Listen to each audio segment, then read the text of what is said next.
Like we know now that disease comes from imbalance in the body. If we study it from a physical aspect. Now, today, what my research tells me about what emotionally can trigger disease. And I think I mean, among the research I've done, even Dr. Gabor Mate, he explains it very well. He says that we have two basic needs for a child since beginning. Attachment, when we see the child being born, he needs to attach and get the emotional attachment. And the second one, which I really find key towards healing, is authenticity. I think it's a word that maybe people would not get straight away because it feels like, but I am authentic. But the problem is that most of the time we are disconnected with our needs, with who we are, with what we want. And what happens even with a child is, to fulfill their need of attachment, they compromise on the need of authenticity, because the parent is unable to accept them as they are, to accept their needs, to accept who they are. They tend to start using the coping mechanism of suppression. And this is where the whole story starts.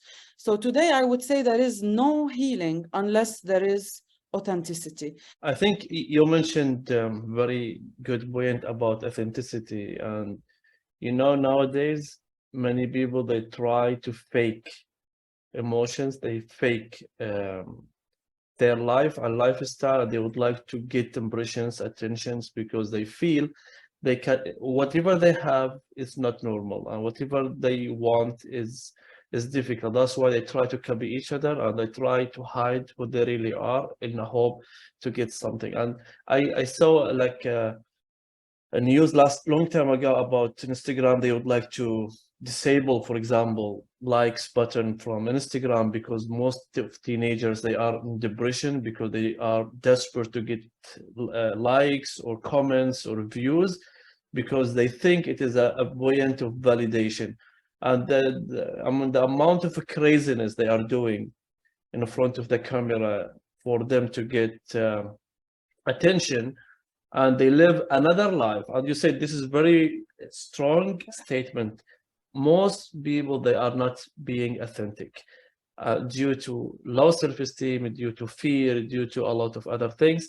And also, they don't want to face their reality. They don't want to see their life as it is.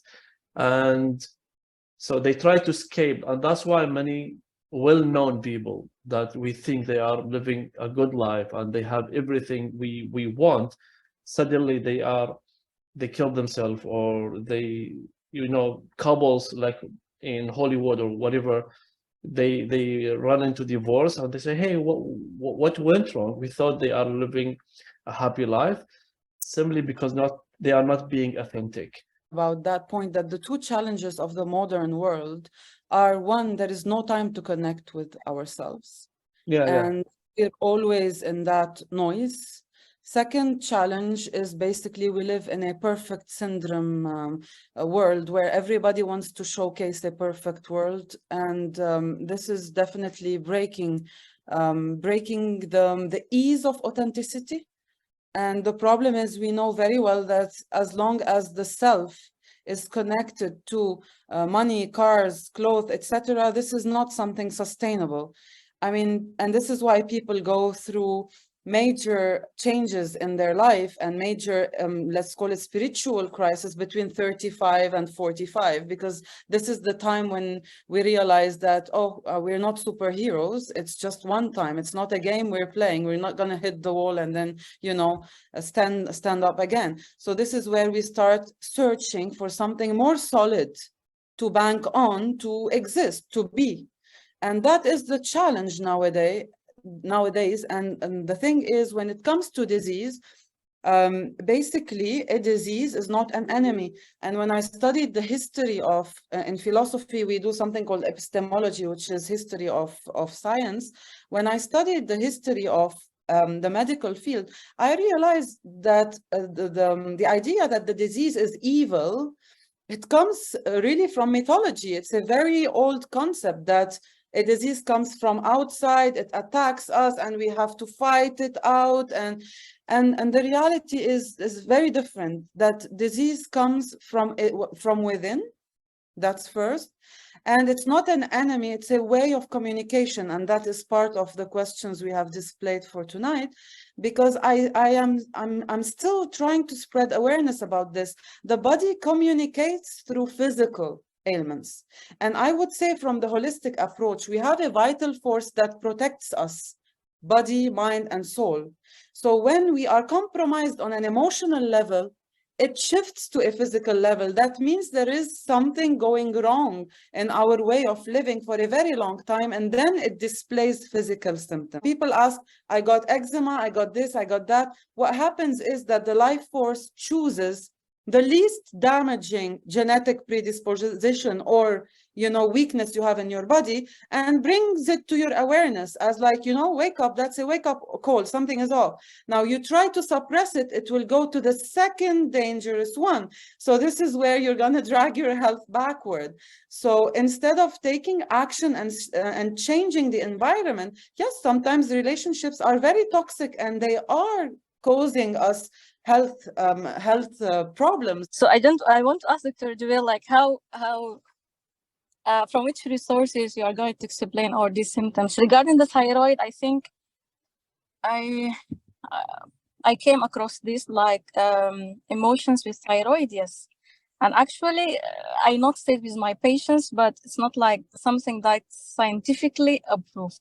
It's like something that I noticed with my patients. Definitely, whatever is holistic is so far not medically, scientifically approved. Yeah. But I would say that why do I take the reverse approach to it? Because I don't deal with the symptoms. Somebody comes to me with a thyroid issue, right? So I try to just search in the history if there any negative pattern that is repetitive in terms of communication. Now, definitely Louise Hay became very famous with her book, You Can Heal Yourself, and she had made a table of every disease and the affirmation even to help overcome it. But lately I have found even a very good resource for this, for someone who has really worked hard for it. If you want, I can share it later on with you. We can get in touch.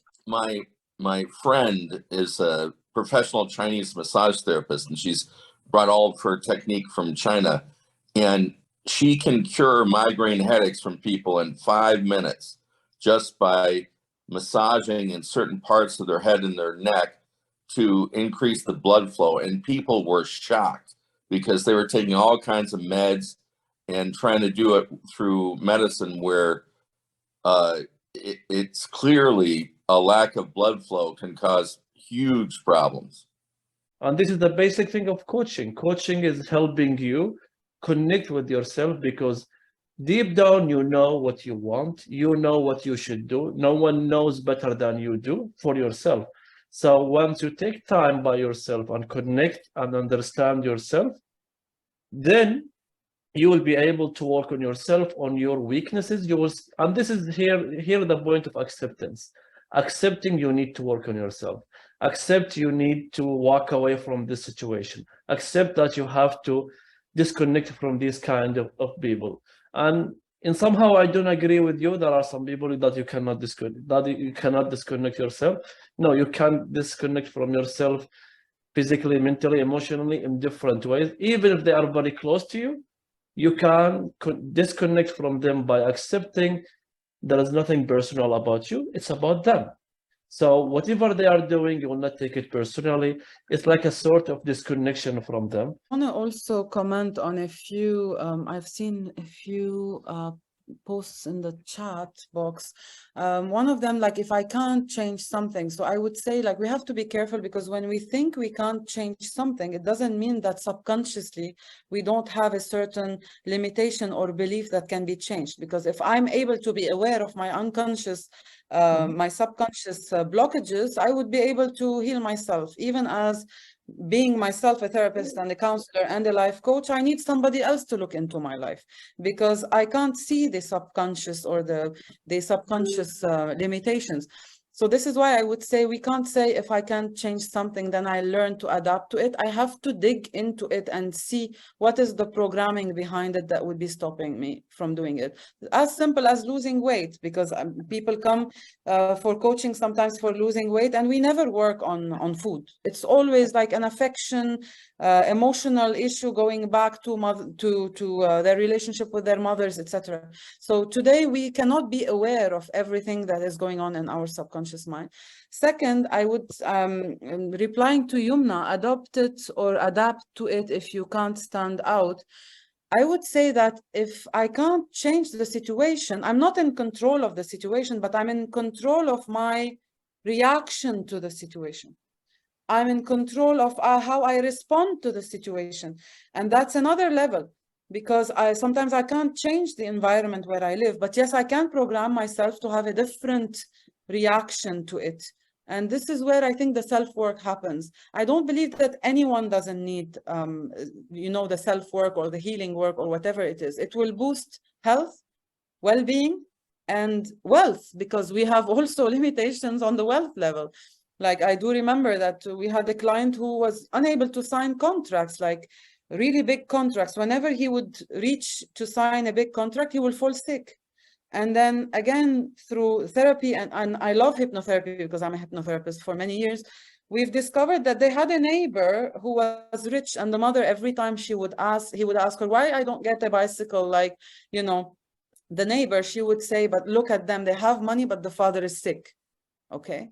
Repeat this for a child for 10 years with the neighbor, then for him, having money is equal to sickness. So this is why whenever he signs any big contract, he falls sick, literally. We program our mind and the response is physical. That's what I'm insisting on. I've seen it with kids having high fever with no medical interpretation, just related to mother not giving affection unless they are sick. So when they need the affection, they do create the fever. So it is not as, it's not as shallow, as superficial